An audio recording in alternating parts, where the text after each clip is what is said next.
ሰላም ጤና ይስጥልኝ። እንኳን ወደ ሰማያዊ ፋርማሲ ዩቲዩብ ቻናል በደህና መጣችሁ።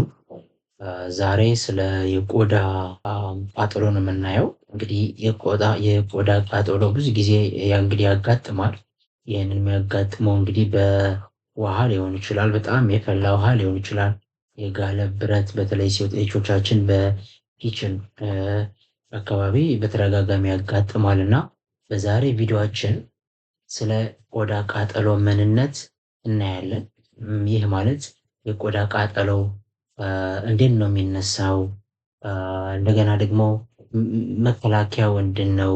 ቢያጋጥምስ ወዲያው ማድረግ የሌለብን ነገር ምንድነው? ማድረግ የሌለብን ነገርስ ምንድነው የሚለውን እናያለን። በመጨረሻም ወደ ሕክምና መሄድ ያለበት አንድ ሰው የቆዳ ቃጠሎ ገጥሞት ወደ ሕክምና መሄድ ያለበት ምን አይነት ነገሮችን ሲያይ ነው የሚለውን ነገር ደግሞ በደንብ እናያለን። እንግዲህ ከኔ ጋር እስከ መጨረሻ ቪዲዮ ከቆያችሁኝ ይህንን የመሰለ በጣም ወሳኝ የሆነ ኢንፎርሜሽን ታገኛላችሁ ማለት ነው። እንግዲህ የቆዳ ቃጠሎ ማለት ምን ማለት ነው ከሚለውን ጀምርና ያው እንግዲህ ስሙ እንደሚያመለክተው የቆዳ ቃጠሎ ማለት ቆዳ ሲቃጠል ወይም ደግሞ ሲጎዳ ማለት ነው። ይህን እንግዲህ የመጀመሪያ እንደተናገርኩት ብዙ ጊዜ የሚያጋጥመው በጣም ኃይለኛ ሙቀት ያላቸው ነገሮች ለምሳሌ በጣም የፈላ ውሃ ሊሆን ይችላል፣ እንፋሎት ሊሆን ይችላል፣ ፍም፣ እሳት ሊሆን ይችላል፣ ወይም ደግሞ የጋለ ብረትም ሊሆን ይችላል። እነዚህ ነገሮች ወደ ቆዳ ሲጠጉ እንግዲህ ቆዳ ይህንን ሙቀት ከፍተኛ የሆነ ሙቀት መቋቋም ስለማይችል ቆዳው ዳሜጅ ይሆናል ወይም ደግሞ ተቃጠለ ይባላል ማለት ነው። እንግዲህ በዚህ ሰዓት እንግዲህ ቆዳው ብዙ አይነት ነገሮች ያሳያል። እንግዲህ ሊቀላም ይችላል፣ በጣም ህመም ሊፈጥር ይችላል፣ ሊላላጥም ይችላል እና ብዙ ምልክቶች ይኖሩታል ማለት ነው። እና በአጠቃላይ የእሳት ቃጠሎ የሚባለው ይህንን ነው ማለት ነው። ቆዳ እንግዲህ አንድ ቆዳ ችግር ሲደርስበት ወይም ደግሞ የቆዳ ቃጠሎ 3 አይነት ደረጃ ነው ያለው። የመጀመሪያ ደረጃ ወይም ደግሞ ፈርስት ዲግሪ በርን የሚባሉና ሰከንድ ዲግሪ በርን፣ ሰርድ ዲግሪ በርን ተብሎ በ3 ነው የሚከፈለው። ይህንን ደረጃ እንግዲህ የሚወሰነው የጉዳቱ ደረጃ ነው የሚያሳየው። ለምሳሌ ፈርስት ዲግሪ በርን የምንለው ቀለል ያለ ቃጠሎ ሲሆን የመጨረሻ ያለው ሰርድ ዲግሪ በርን ወይም ደግሞ 3ኛ ደረጃ ቃጠሎ የሚባለው ግን በጣም ከፍተኛ ጉዳት ከደረሰበት ቆዳ እንግዲህ ሰርድ ዲግሪ በርን ተብሎ ይጠራል ማለት ነው። እና ለምሳሌ ፈርስት ዲግሪ በርን ሲባል ቀለል ያለ ነው። ዋና ምልክቶቹ ምንድን ናቸው? ቀይ ይሆናል፣ ትንሽ ቀላ የማለት ባህሪ አለው፣ በጣም ህመም አለው፣ ህመም ይኖረዋል። እንደገና ደግሞ ትንሽ የማበጥ ነገርም ሊታይ ይችላል ማለት ነው። ስለዚህ ቀለል ያለው ፈርስት ዲግሪ በርን የመጀመሪያ ደረጃ ቃጠሎ ይባላል ማለት ነው። ሁለተኛ ደረጃ ቃጠሎ ወይም ደግሞ ሰከንድ ዲግሪ በርን የሚባለው ደግሞ ከመጀመሪያው ለየት የሚያደርገው ህመሙ እንዳለ ሆኖ ህመም ይኖራል እዚህ ጋር፣ ነገር ግን ውሃ የቋጠሩ ነገሮች እዚህ ጋር ይፈጠራሉ ማለት ነው። እነዚህ ውሃ የቋጠሩ ነገሮች መጀመሪያ እንዳየነው ፈርስት ዲግሪ በርን ላይ የሉም። እዚህ ላይ ግን ሰከንድ ዲግሪ በርን ላይ ግን ውሃ የቋጠሩ ነገሮች ይኖራሉ። እንደገና ደግሞ ህመምም ይኖራል ማለት ነው። ሌላው ከዚህ ከፍ ካለ ቃጠሎ ወደ ሰርድ ዲግሪ በርን ይሄዳል ማለት ነው። እንግዲህ ሰርድ ዲግሪ በርን የሚባለው የመጨረሻ ደረጃ ሲሆን በጣም ቆዳው ከፍተኛ አደጋ ሲደርስበት ማለት ነው።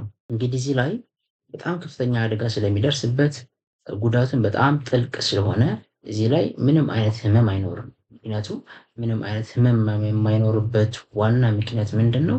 እነዛ የህመም ስሜትን ወደ ጭንቅላት ወደ ብሬን የሚያስተላልፉ ነርቮች በእሳቱ ወይም ደግሞ በአደጋው ስለተጎዱ ምንም አይነት ህመም የለውም እዚህ ላይ።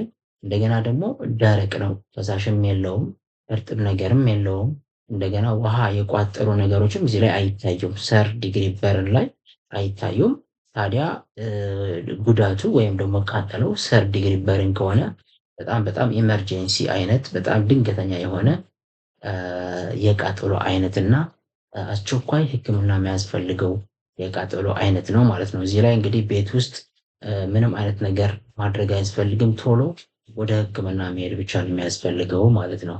እና በአጠቃላይ ቃጠሎ ሲባል እንግዲህ 3 ደረጃዎች ነው ያሉት ማለት ነው። ቀለል ያለው የመጀመሪያ ዲግሪ፣ ሰከንድ ዲግሪ፣ ሰርድ ዲግሪ ተብለው ይከፈላሉ ማለት ነው። ከዚህ ቀጥለን የምናየው እንግዲህ ምልክቱ ምንድን ነው? እንግዲህ የቃጠሎ ምልክት ይኖረዋል። ስለዚህ ምልክቱ ምንድን ነው ሲባል እንግዲህ አንደኛ ነገር ቀላ የማለት ነገር ያው እንደየደረጃው ቢለያይም በአጠቃላይ ቀላ የማለት ነገር አለ። የማበጥ ነገርም ይኖራል፣ ህመም ይኖራል። እንደገና እነዚህ ብሊስተርስ የምንላቸው ወይም ደግሞ ውሃ የቋጠሩ ነገሮችም ይፈጠራሉ ማለት ነው እና እነዚህ ከሞላ ጎደል ያው በአብዛኛው የቃጠሎ ያጋጠመው ሰው የሚታይ ምልክቶች ናቸው ማለት ነው። እንግዲህ አንድ ሰው ቃጠሎ ቢያጋጥመው በቤት ውስጥ ምንድነው ማድረግ ያለበት? ህክምና መሄዱ እንዳለ ሆኖ በጣም ወሳኝ ነገር ሆኖ ነገር ግን ህክምና ከመሄዱ በፊት ምንድነው ማድረግ ያለበት የሚለው ነገር ምክንያቱ ብዙ ጊዜ በሀገራችን በልምድ የምናደርጋቸው ብዙ ነገሮች አሉ።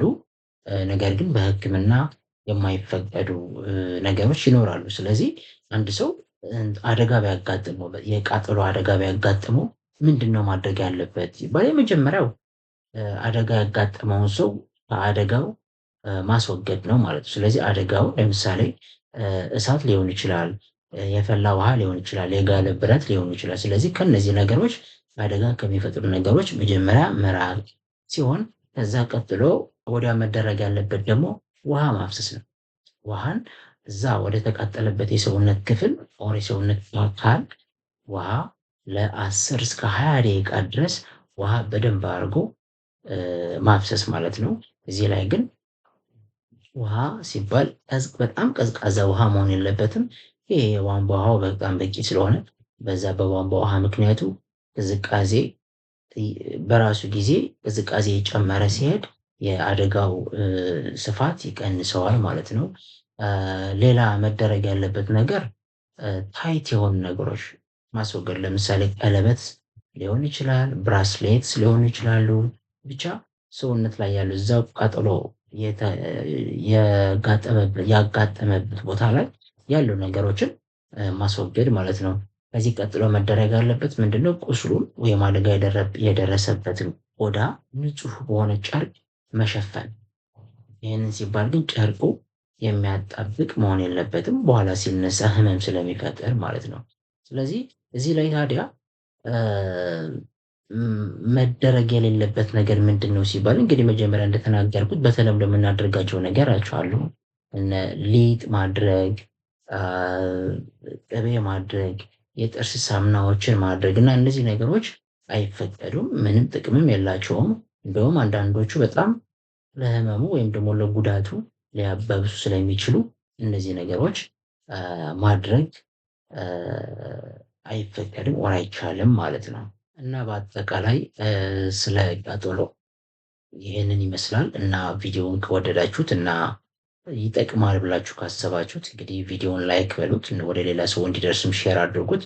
ቻናሉንም ሰብስክራይብ በማድረግ ሁልጊዜ እንደዚህ አይነት ቪዲዮ እንዲደርሳችሁ አድርጉ። እና ምንም አይነት ጥያቄ ቢኖራችሁም ከዚህ ጋር የተያያዘ በኮሜንት ሴክሽን ላይ ጻፉልን። እናመሰግናለን።